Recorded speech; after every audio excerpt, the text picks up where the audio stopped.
Hey guys, Ryan Dossey here, and in today's video, I'm gonna walk you through the only place that you can get verified seniors with equity data in 2024. Let's dive right in.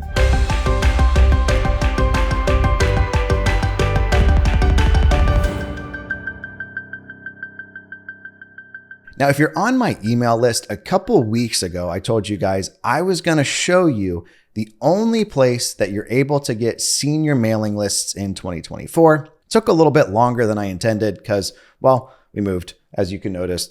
Backdrop's a little bit different and not totally pulled together, but as promised, I'm gonna walk you through where to pull accurate demographic-based seniors with equity mailing lists in 2024.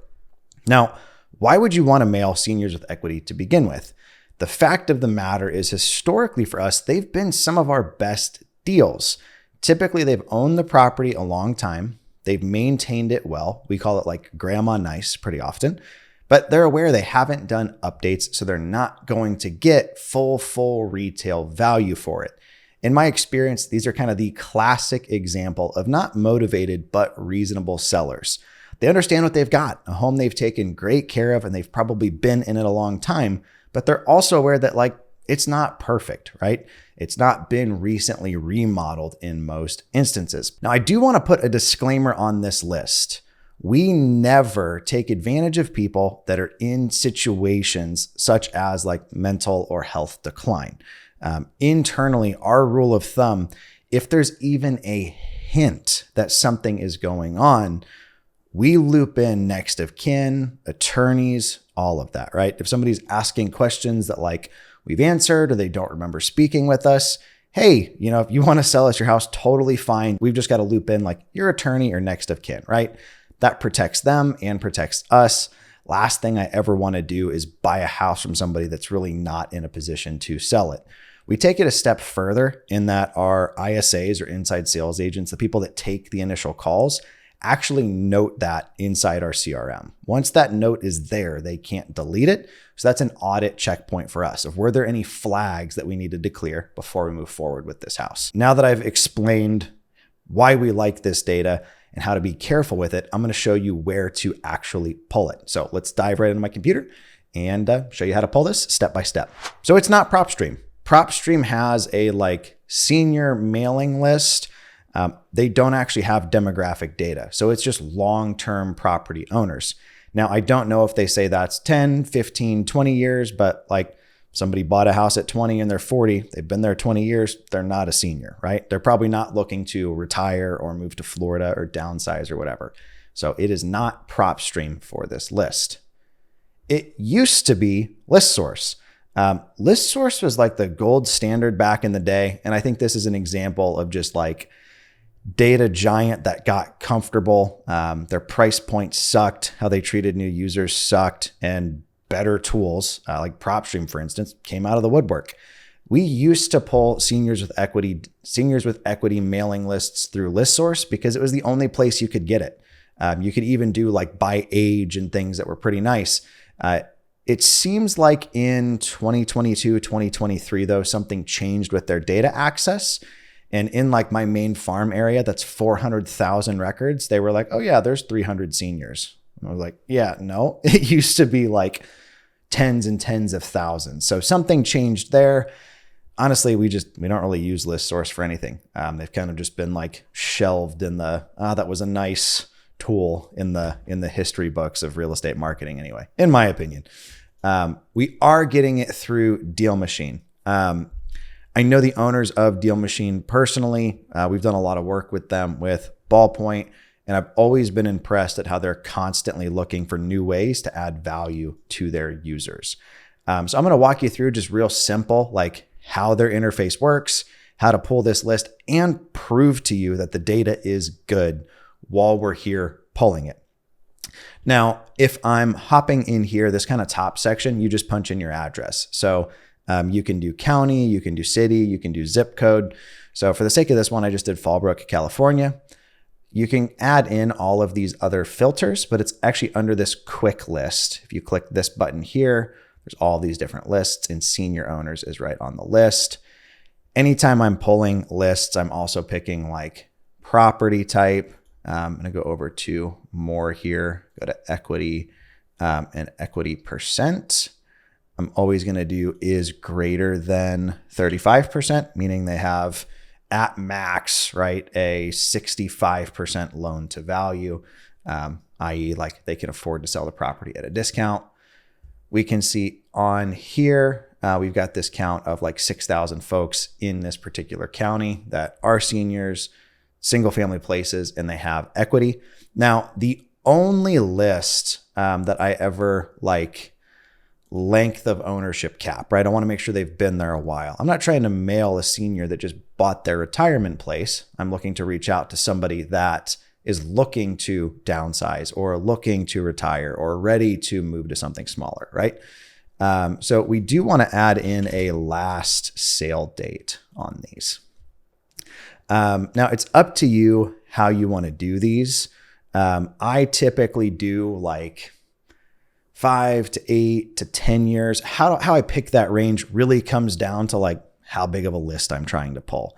This is often the last one that I'm adding in when I'm pulling lists. So I typically have all my other niches, and this is kind of the one I'm using to fill things out. So let's just, for the sake of this example, say that, you know, I don't want places that have been bought or sold, prior to January 1 of 2024, and confirm. Now we can see my 6,000 drop down to 3,400. That feels a lot more reasonable. Now, just to prove to you that this actually is seniors, I know the owners and I know they actually have demographic data. Demographic data meaning like information on the individuals that own the property, not just the property itself. But we're just going to copy a couple of these addresses. I'm going to throw it in over at truepeoplesearch.com. True People Search is a great tool, like to find contact info for free. I wouldn't say it's perfectly accurate, but like it's pretty dang solid if you're just trying to track down 1 or 2 people. I am going to blur anything personally identifying. So addresses, phone numbers. If I don't do that, YouTube will take the video down. But on this one, we can see tied to that address is Carmen, who is 76. If we look back at this one, property is held in a trust. So that makes sense. Looks like the same last name, right? So that tracks to me, 76 and 73 at that address that matches the name of the trust. I would argue that is verified senior owned.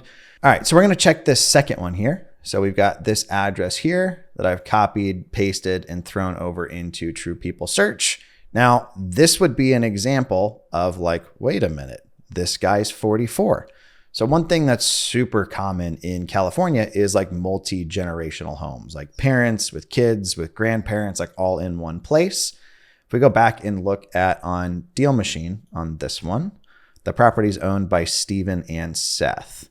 So it looks like Seth is 44. However, if we poke around more, it looks like Stephen is 71. So I love that even though there's 2 owners, they're catching one of these is owned by a senior. Might be a multi-generational home, but I would say data is accurate on that one as well. Let's go ahead and just check one more while we're here. And we're going to rip this one. And again, like we're blurring out addresses and things in this. That way YouTube doesn't take it down. Even though it's public records, they do not care. Okay, now this one is owned by the Gelada Family Trust.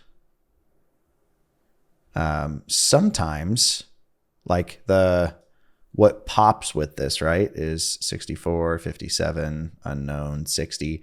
The whole point of a trust is to kind of hide who owns it. So on this one, like I'm going to say it's possible that it could be accurate. It could be not. I'm going to check the mailing address on the trust.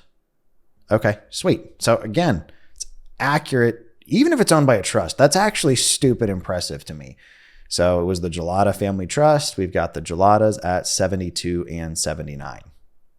There you go. Verified senior data. While these can be great deals, I mentioned historically some of our best, just mutually beneficial opportunities have came from these senior lists. They are pretty slow to pan out. Often they've got to figure out where they want to go, get the house cleaned out, loop in kids, next of kin, heirs, like make sure everybody's on board. I do not recommend just marketing to seniors because while the payoff is high, the chase is often pretty long. These are great to add into your existing marketing efforts, but I would not focus on them exclusively. I am absolutely pumped that Deal Machine got this data and that we have a reliable place to pull seniors with equity again. Really impacted us in 2022, 2023 when Listsource lost that data source. So I'm glad we found it and I'm glad it's supporting folks that we know, like, and trust. Thank you guys for taking the time to watch today's video. If you haven't already, be sure to subscribe to the channel. If you have any questions, I personally respond to all the comments on these. So just drop them below and I'll get back to you in a timely manner. Again, my name is Ryan Dossey. Thanks for hanging out. Talk to y'all soon.